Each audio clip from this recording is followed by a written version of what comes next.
Here's a sneak peek at one of my next rebuilds.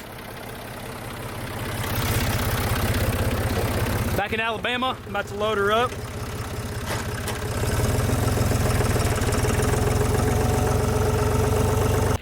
What is up, y'all? It's been Jamming Outdoors. Today got a pretty cool project.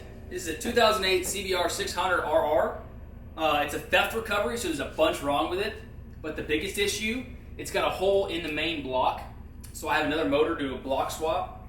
And then I have another subframe because this one's twisted. And then I have a few other stuff coming, like custom set of fairings from Monster Fairings, which I'm stoked about. And then I'm pretty sure this is the rest of the stuff that I do need. I don't think I need anything else. It's gonna be a pretty cool project, so y'all stick around and enjoy the video. So I got the battery off the Ninja. I'm gonna try to see if I can just get this thing to even just turn over. So I hooked my battery up. I'm gonna turn on my key. See, the only thing coming on is the oil light. I'm not sure why that is. Obviously there's no power to it. You can, oh, and there's some lights flashing right here. Anyway, it's confusing me. I don't really know why. But I came in here and viewed this for a second. So this ground right here is not even connected. So I touch it to it, and boom, right there. Booyah. So the bike has 22,262 miles. Fuel is empty, oil light's still on.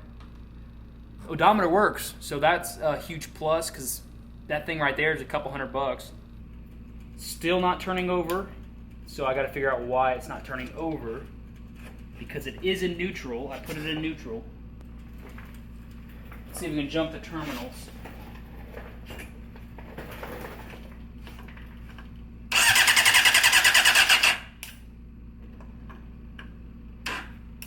So we can jump the terminals, but it's still not starting because the fuel pump is not priming.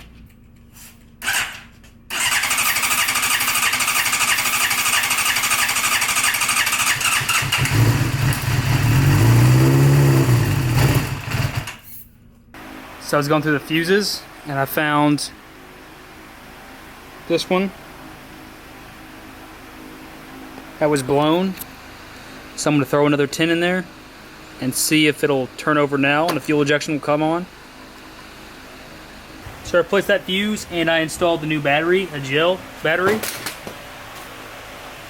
And so the neutral light popped up this time, so I guess that fuse had to do something with that. Now I just gotta figure out why the fuel pump is not priming.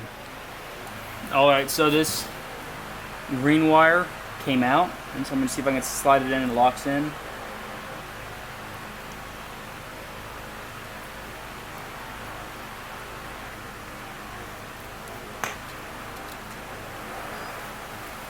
And push it back together. The stator wire is all chopped up. It even has an aftermarket rectifier, and so I ordered this puppy and it came in. I have a bunch of other stuff that came in too, but this is to try to get it running. This is the stock rectifier. It's got the two plugs. This one goes to the stator, this one goes to the wiring harness, and it's actually supposed to go right here.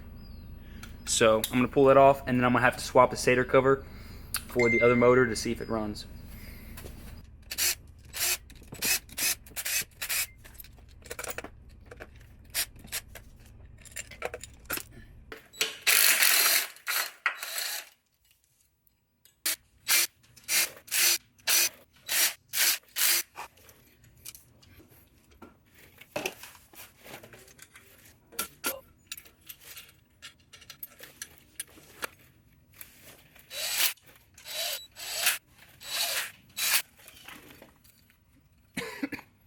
Plug it in.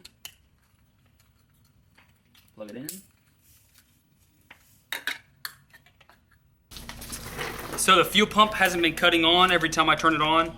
So I'm wondering if it's getting power to the cords at all. So I put it to volts, turn the key on,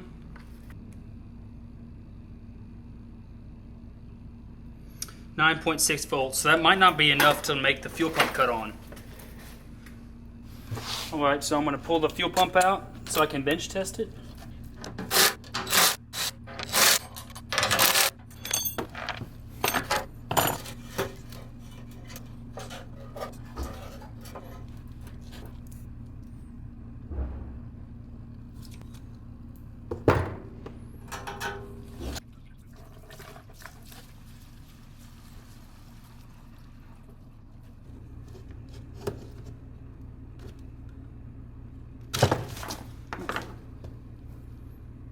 Okay, so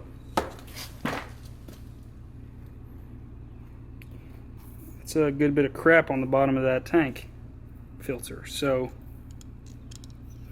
let's pull this off. As you can see, there's a bunch of rust crap in there.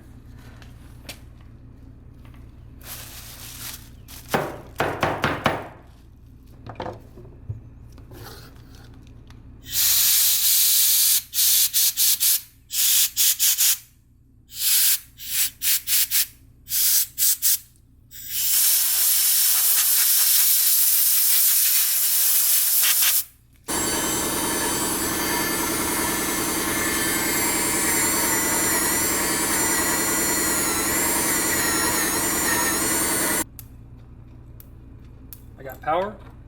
I'm gonna go black to the right.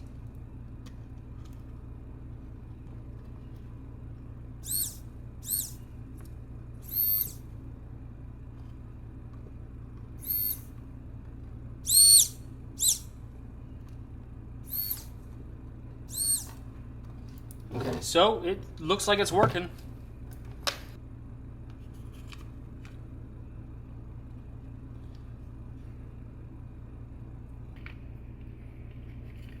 I'm gonna put it back in there because it's clean now. So y'all saw me just check to see if the fuel pump was good and clean out the fuel pump and the filter and stuff. Well, I figured out why it wasn't priming. Of course, my dummy self didn't check the tip sensor. So I didn't even have the tip sensor, so I'm jumping it right now. And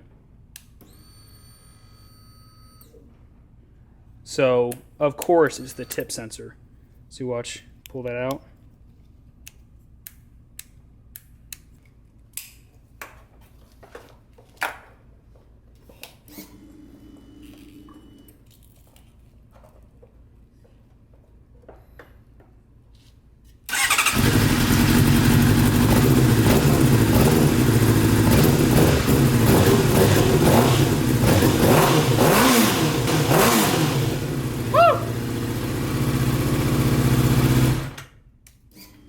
Heck yeah. So we finally got it running.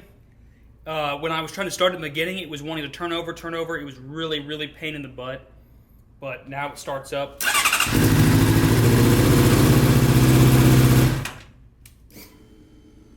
Starts up first try. Heck yeah. Now we can tear it down. So I got the bike running pretty good now. So I actually noticed a leak right here. I had to order another radiator hose. It's leaking coolant.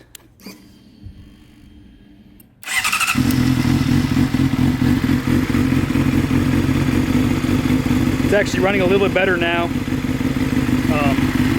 And the juice box isn't even on. I'm holding the ground on there. But at least I know it runs good now, and so I can tear it down. Because the biggest thing before I tore it down, I wanted to know that all the electrical was good. So now I can tear it down and get the frame powder coated, subframe maybe, and the wheels powder coated as well. I at least want to get the frame powder coated so I can actually finish the rebuild on this, because there's the JB weld right there, and so I got to do a block swap. If I finish that block swap, I want to be able to put it in immediately. So I just want to try to get this thing main body done, and then I can start doing stuff like fine tuning stuff and change exhaust out, add all the fairings and stuff. So y'all stay tuned.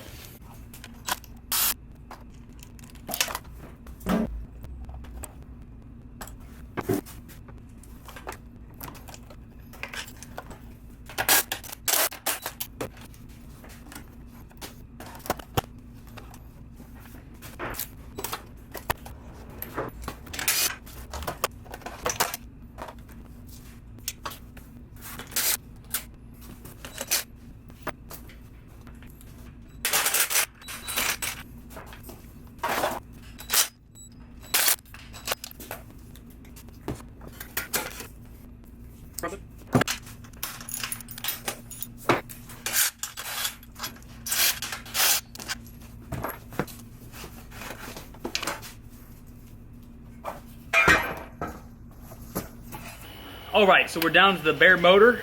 It's in there.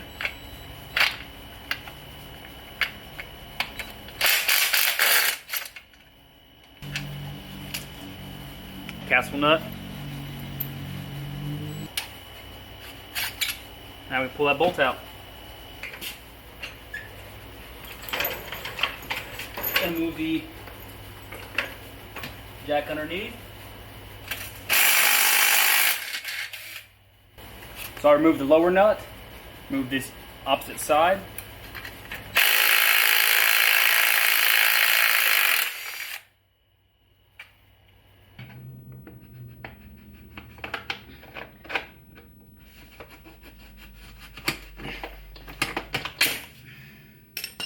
Pull that out.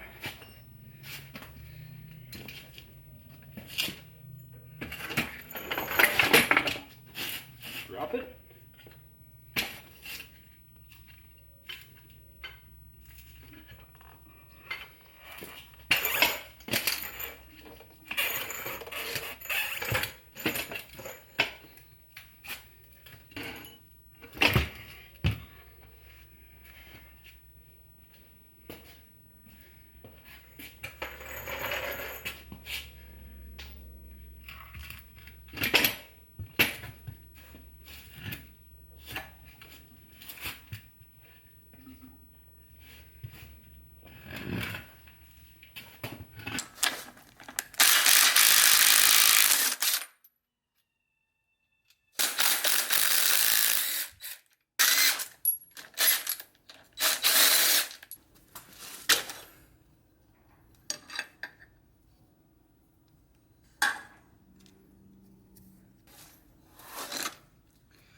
Remove the clip-ons. Remove the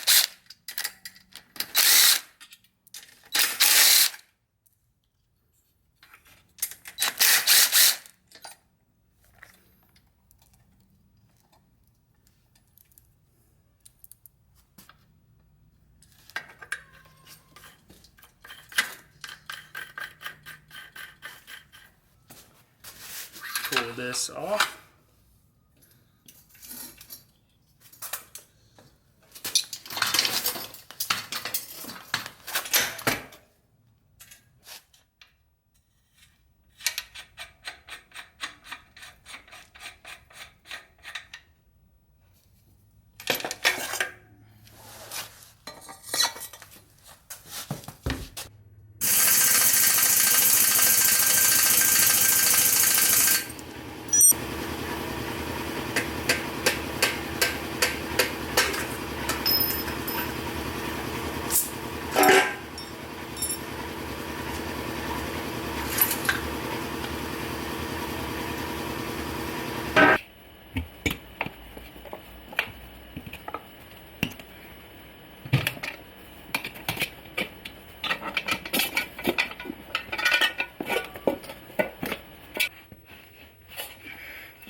This tire is useless, so I can rip it up, I can tear it up, cut up.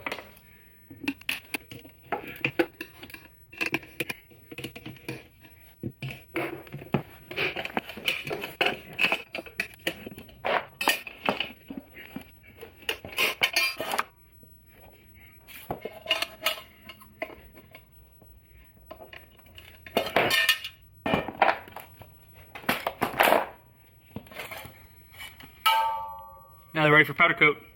What is up, guys? So I just finished tearing down the bike, and I'm gonna take the frame, wheels, upper triple tree, and the case covers all to get powder coated. That's gonna take about 2 weeks. So I have 2 weeks to rebuild the motor and do the block swap, which is plenty of time. I'm gonna show y'all that in the next video, so y'all stick around.